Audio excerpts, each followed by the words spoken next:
Assalamualaikum dan selamat sejahtera semua. Okey, hari ini cikgu akan buat video macam ni je. Cikgu mohon maaf sebab laptop cikgu ada masalah, tak boleh nak on. Jadi cikgu terpaksa buat video macam ni saja ya. Cikgu harap awak dapat beri kerjasama dan fokus ya. Okey, hari ini kita buka pada muka surat 36. Okey, muka surat 36. Okey, hari ini kita akan belajar pantun. Okey, tajuk kita ialah Taman Negara Kita. Okey, seperti yang sebelum ini kita dah pernah belajar kan tentang pantun. Macam mana caranya, iaitu di mana baris pertama dengan baris yang ketiga akan bermula di tepi, manakala baris kedua dan baris keempat akan jarak masuk ke dalam. Ini kita dah belajar kan. Kemudian penghujung baris yang pertama dengan baris yang ketiga ada tanda koma, manakala baris yang kedua ada titik dan koma, baris yang keempat noktah. Kemudian pada penghujung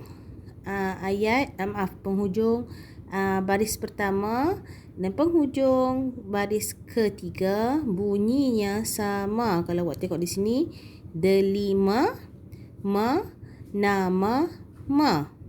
Kalau di sini pula saudari, ri, lestari, ri.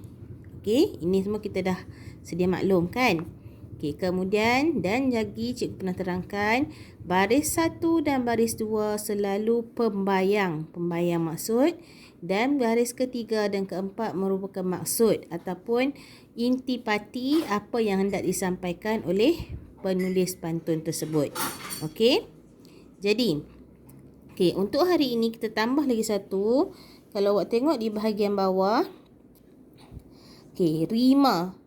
Rima ialah bunyi yang sama pada huruf atau kata akhir dalam sesuatu rangkap pantun. Inilah yang mana kita tahu ma, ri. Okey, yang itu dipanggil sebagai rima. Cuma hari ini kita akan tambah iaitu jeda. Jeda ialah hentian di tengah baris pantun.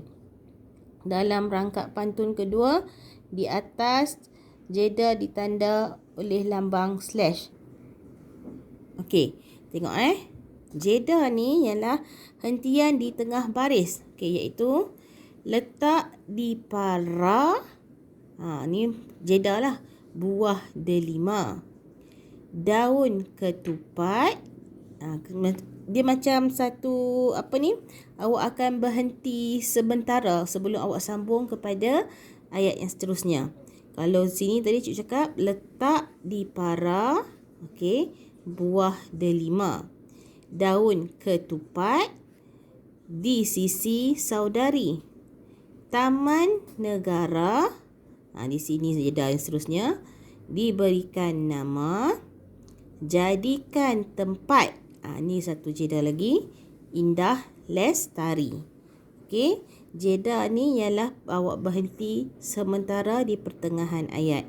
Okey, dan kebanyakan pantun juga bukan sahaja baris pertama dan penghujung baris pertama dan ketiga yang sama. Ada sesetengah pantun di mana jedanya, iaitu jeda baris pertama dengan jeda baris ketiga sama juga. Begitu juga dengan jeda baris kedua dan baris keempat. Kalau awak tengok tadi, letak di para, ra. Taman negara, ra. Daun ketupat, pat. Jadikan tempat, pat. Okey, nampak? Jeda mereka sama. Kita tengok yang seterusnya pula di bawah ni ya.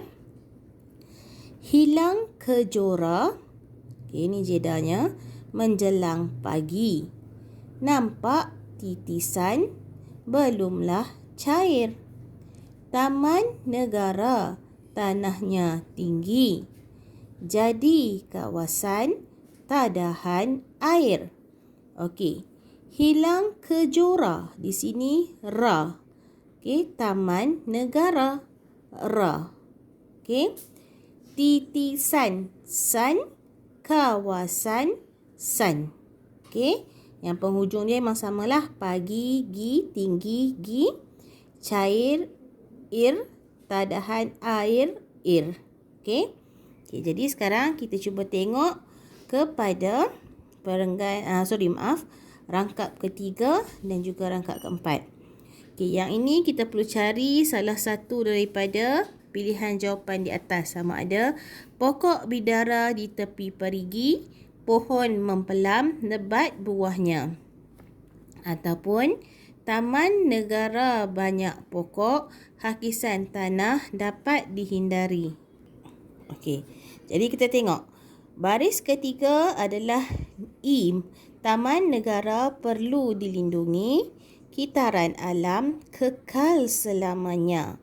Bila baris ketiganya ialah I, kita tahu baris ketiga dia akan sama dengan baris yang pertama di penghujung tu. Jadi kita tengok di sini mananya G di sini. Okey, yang mana? Taman negara banyak pokok. Jadi tak sama ni kok, ni G. Jadi yang sesuai ialah ini, iaitu pokok bidara di tepi perigi, pohon mempelam, lebat buahnya. Taman negara perlu dilindungi, kitaran alam kekal selamanya. Betul tak? Gi sama dengan baris ketiga sama dengan baris pertama, gi. Baris keduanya sama dengan baris keempatnya. Okey, sekarang kita tengok jedanya pula Pokok bidara. Ni di jeda kat sini. Di tepi perigi. Bidara. Ra. Tengok baris ketiga. Negara. Ra. Seterusnya. Pohon mempelam. Di sini jedanya. Lebat buahnya. Lam. Jadi di sini kitaran alam. Sama. Jedanya pun sama. Okey. Dan rangkap yang terakhir. Di pohon ara ayam berkokok. Di atas tanah turun sinuri. Okey, jadi kita tahulah ini jawapannya. Taman negara banyak pokok.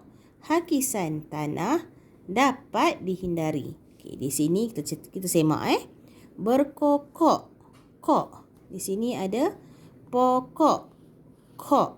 Okey, kemudian di atas tanah turun sinuri, ri nuri, hakisan tanah dapat dihindari, ri. Kita tengok pula jeda.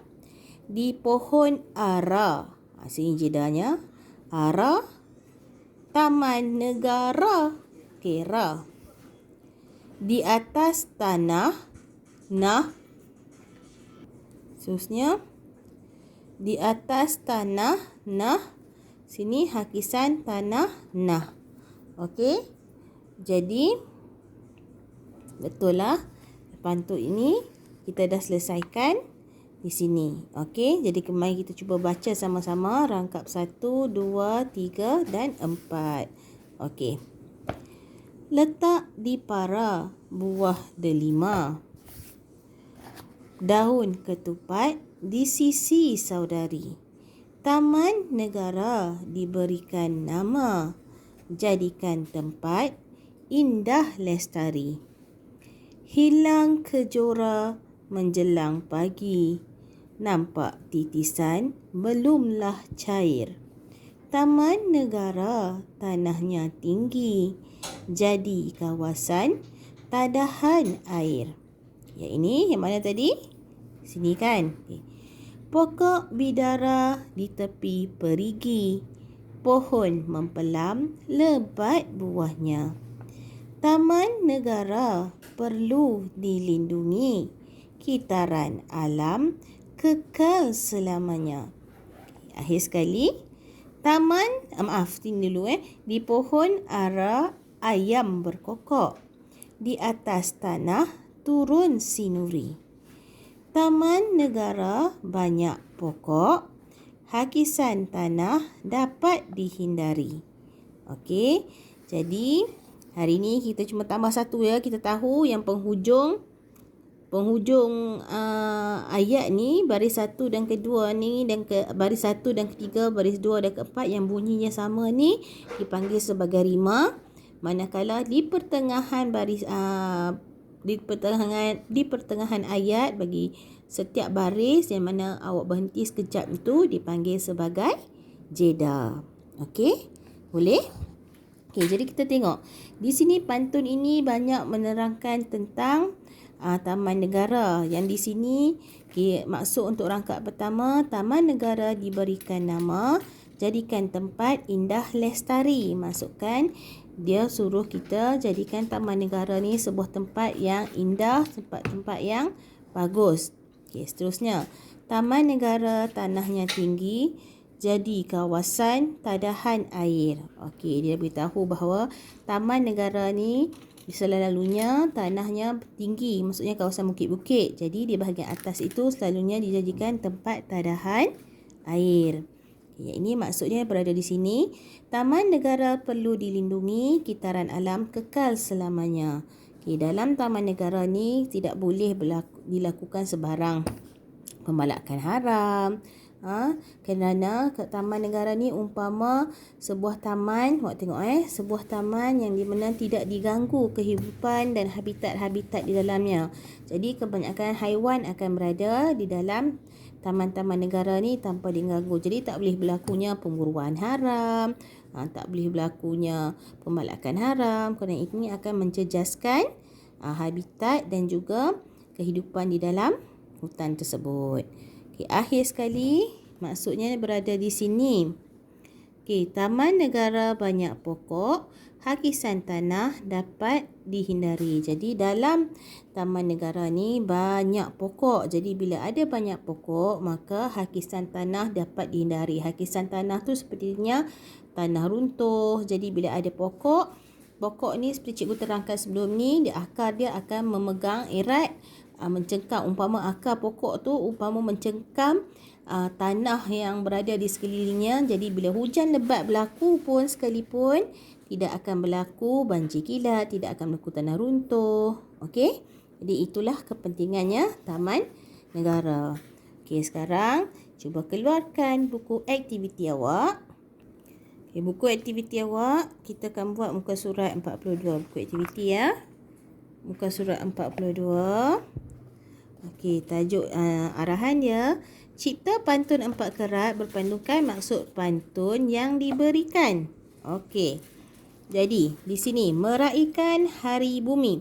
Okey, di sini ada baris satu dan maksudnya keempat-empat baris tersebut berada di atas.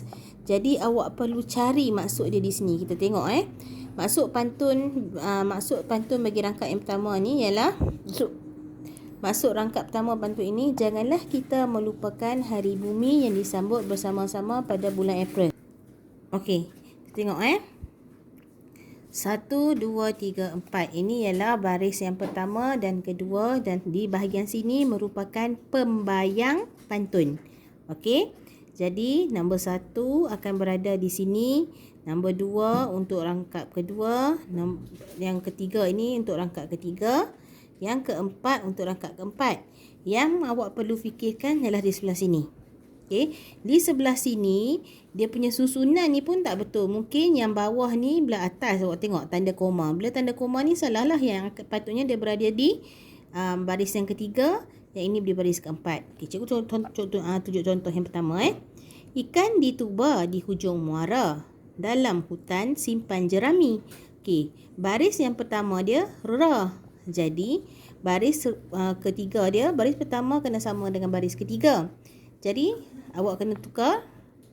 Sinilah April tiba semua gembira, last kali baru bulan sambutan Hari Bumi. Jadi awak perlu susun ikan ditupa di hujung muara, dalam hutan simpan jerami.